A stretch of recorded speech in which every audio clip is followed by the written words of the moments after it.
Assalamualaikum warahmatullahi wabarakatuh. Kali ini penulis mau bicara lagi soal yang kaitannya dengan uji pemanasan. Satu, karena ada bro yang tanya ya, bro yang ngomong kebetulan yang dikomentari adalah video uji panggang stemped ya.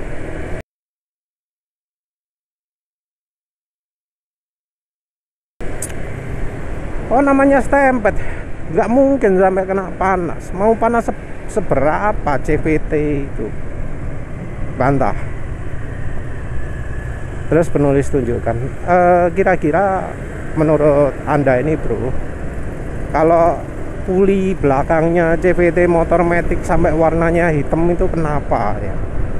Sampai warnanya pelangi biru-biru gitu kenapa ya? Maklum ya, orang isinya ngeyel gak dijawab.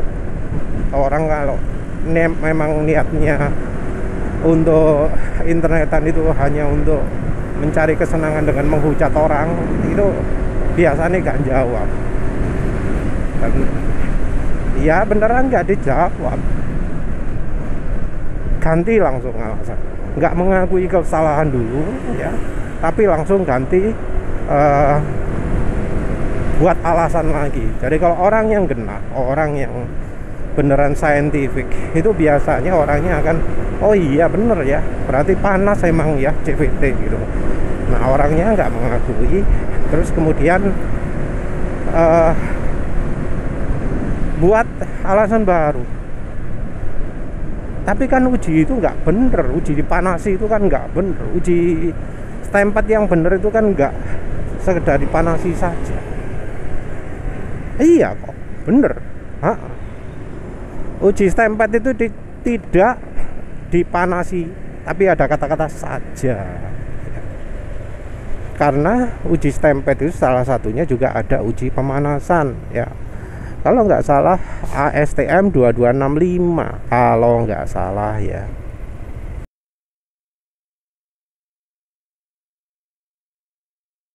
Dua 2265 itu uji drop test untuk kisaran suhu, rentang suhu yang sangat besar ya.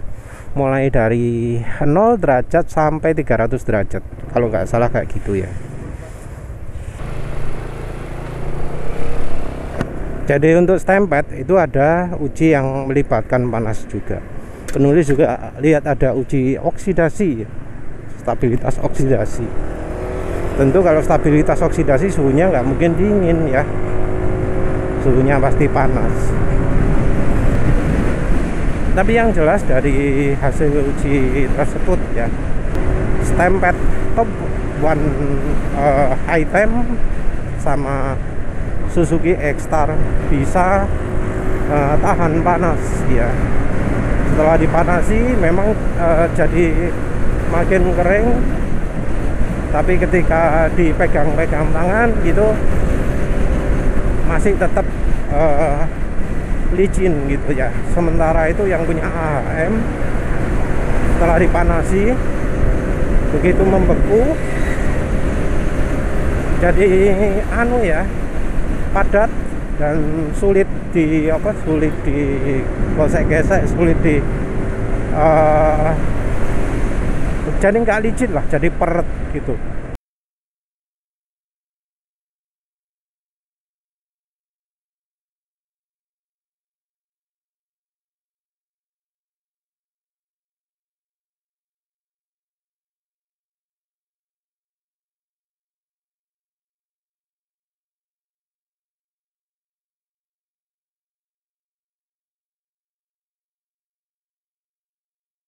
Terus yang ini merek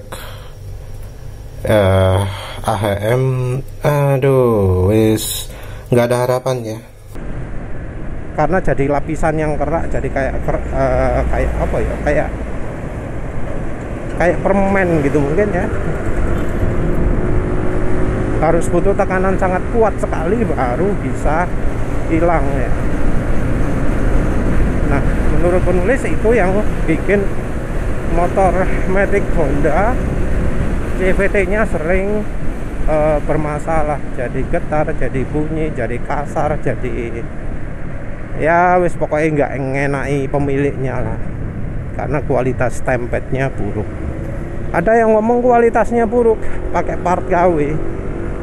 Ya memang sih kualitas partnya Honda sekarang KW, tapi ya tentu ya kalau tempelednya kualitasnya bagus masih kebantu lah.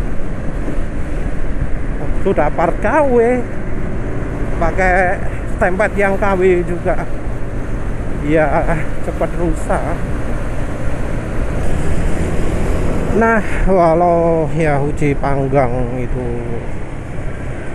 hanya mengenali salah satu sifat dari oli, tapi ya selama ini uji panggang oli itu cukup membantu untuk mengenali oli-oli mana sih yang kalau untuk pemakaian jangka panjang itu kurang bagus.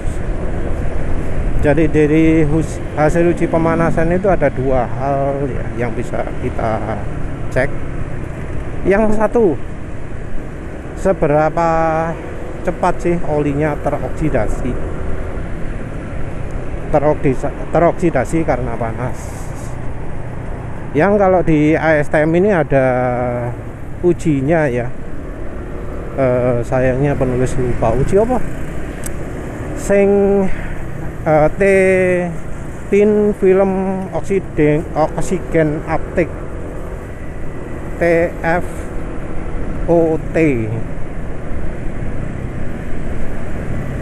Kalau nggak salah itu ya. Jadi thin film oksigen uptake itu merupakan uji oksidasi yang tentunya dilakukan di suhu tinggi. Dilihat apakah cepat hitam atau enggak. Beneran ada itu, dan itu merupakan salah satu uji standar untuk menentukan kualitas oli dari puluhan uji oli lainnya. Puluhan ya, enggak cuma di bawah 10 tapi banyak.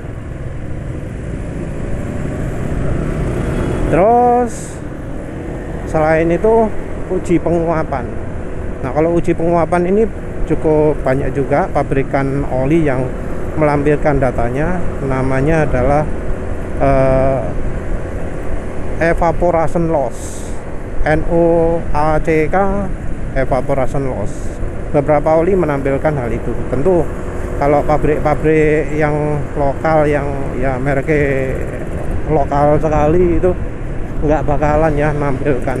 Juga pabrikan Jepang itu memang nakalan ya. Pabrikan lokal datanya nggak ada, ya nggak bisa diharapkan lah punya informasi penguapan gitu. Padahal ya penguapan itu merupakan salah satu faktor yang sangat penting untuk mesin modern ya, terutama untuk mereka-mereka yang olinya cepat habis, baik di motor maupun di mobil.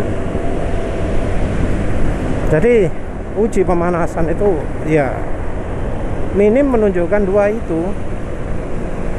Kalau titik didih penguapannya seberapa banyak, asapnya seberapa banyak, itu rasanya nggak begitu penting ya.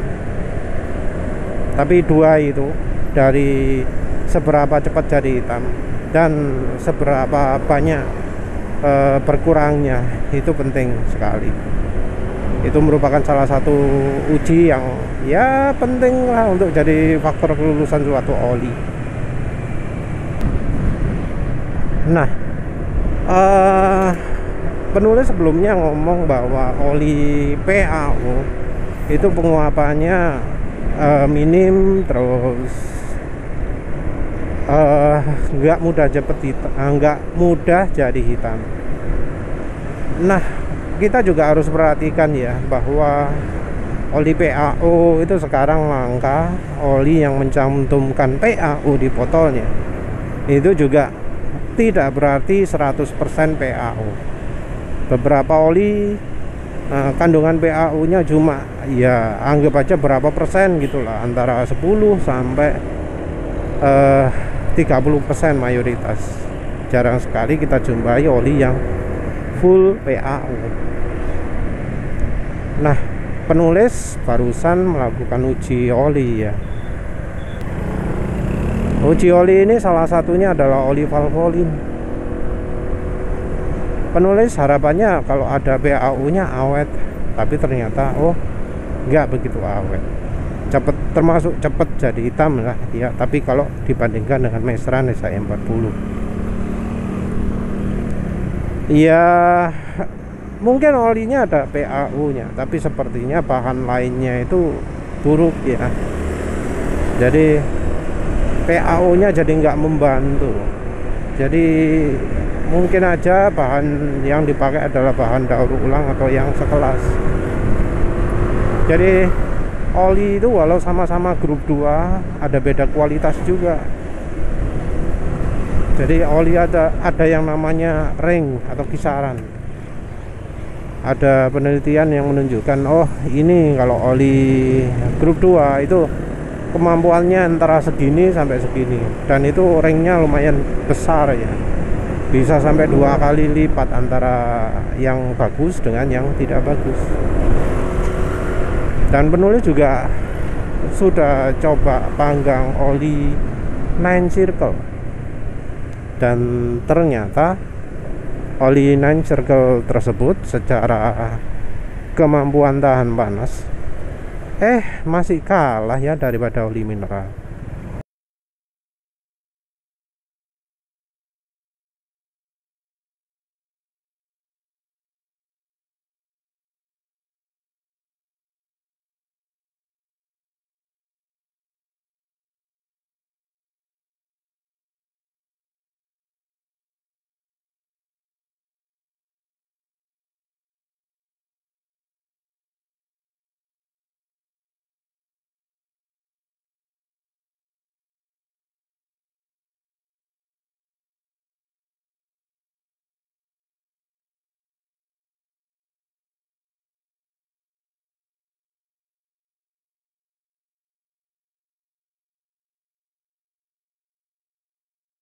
Jadi olinya itu kan oli 9 circle yang tipe full sintetik ya. Jadi yang harganya Rp285.000 di lapak resmi Dokter Mobil.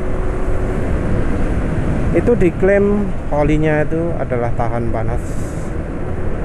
Tahan panas dalam artian tidak mudah menguap. Ya tentu juga harapannya tidak mudah jadi hitam. Dokter Mobil sendiri nggak pernah menunjukkan data ya, cuma ngomong ini TBN nya 10. Kalau TBN nya 10 olinya tahan panas, padahal ya TBN ya nggak ada hubungannya lah dengan tahan panas. TBN itu kandungannya dari bahan aditifnya. Jadi kalau hubungannya dengan tahan panas bukan dari TBN nya itu, tapi dari bahan oli. Tapi ya Dokter Mobil ya ngomongnya wes TBN. Kalau oli butuh yang tahan panas, TBN nya harus tinggi. Oli yang kuat, TBN nya harus tinggi. Ya tapi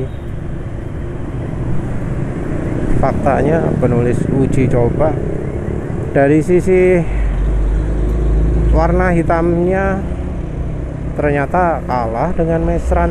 Penulis juga uji oli Rock Oil ya, oli Rock Oil buatan Inggris.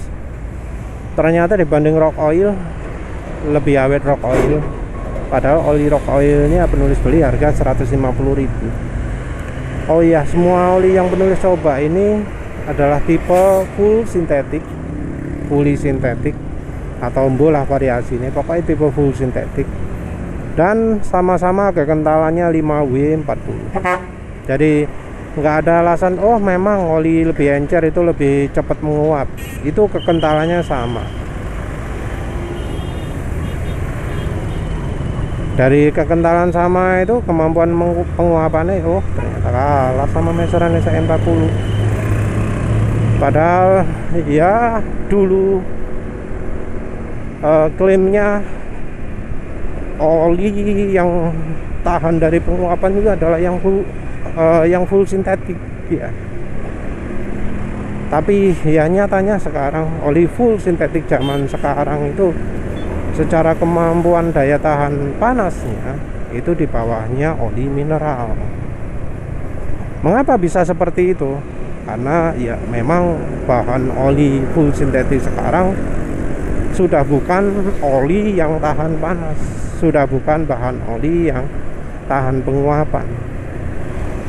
Jadi klaim bahwa olinya Nine Circle itu lebih tahan panas, lebih tahan penguapan, ya rasanya enggak ya.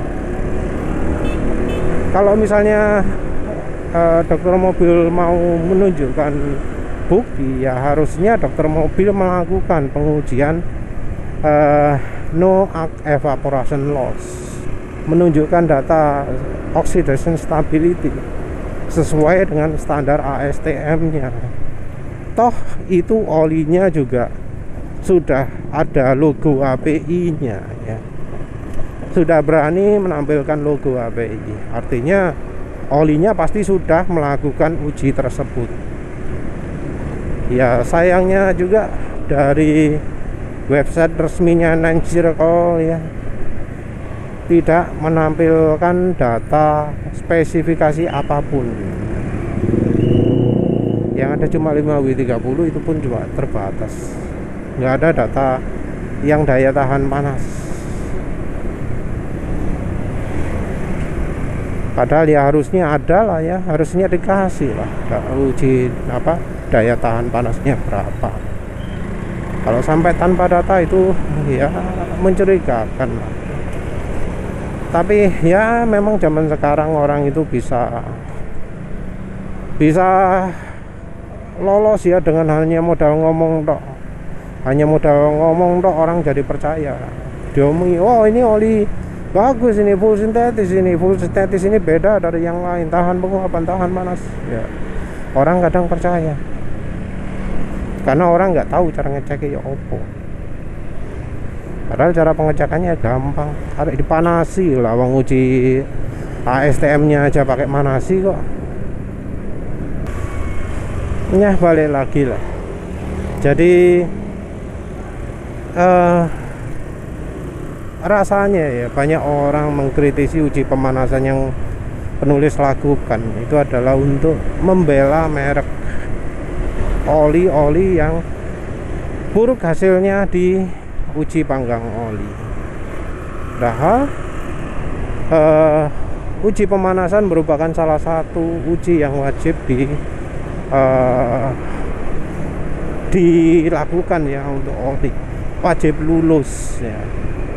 Jadi salah satu persyaratan lulusnya, jadi salah satu penilaian kemampuan olinya. Memang uji pemanasan itu tidak menentukan kemampuan oli secara keseluruhan, karena memang yang diuji itu salah satu ya, salah satu, bukan semua. Tapi oli yang buruk hasilnya di uji panggang oli itu jelas adalah oli yang kurang bagus. Itu jelas adalah oli yang nggak lulus. Jadi suatu uji itu adalah oli ini baik atau tidak dalam unsur ini gitu ya. Uji pemanasan dan uji ngecek oli hitam, oli cepat menguap atau enggak, itu ya salah satu parameternya lah, bukan keseluruhan tapi salah satu. Kalau satu ini enggak dipenuhi ya dianggap nggak lulus lah. Sama dengan misalnya uji kekentalannya, HTHS-nya. 10W30 kok kekentalannya CS misalnya 8 CST. Ini terlalu encer ini untuk 10W30. Berarti harusnya olinya nggak layak dijual sebagai oli 10W30. atau kali ini apa kok nggak bisa ngalir di suhu 0 derajat, padahal di datasheetnya diomongkan PowerPoint-nya bisa sampai minus 33. Nah, itu juga harus dianggap nggak lulus. Tentu ada uji-uji lain juga, tapi ya kita kan nggak bisa nguji semua ya, uji yang ada itu aja yang kita maksimalkan. Ya wes lah, itu saja. Terima kasih sudah menonton. Assalamualaikum warahmatullahi wabarakatuh.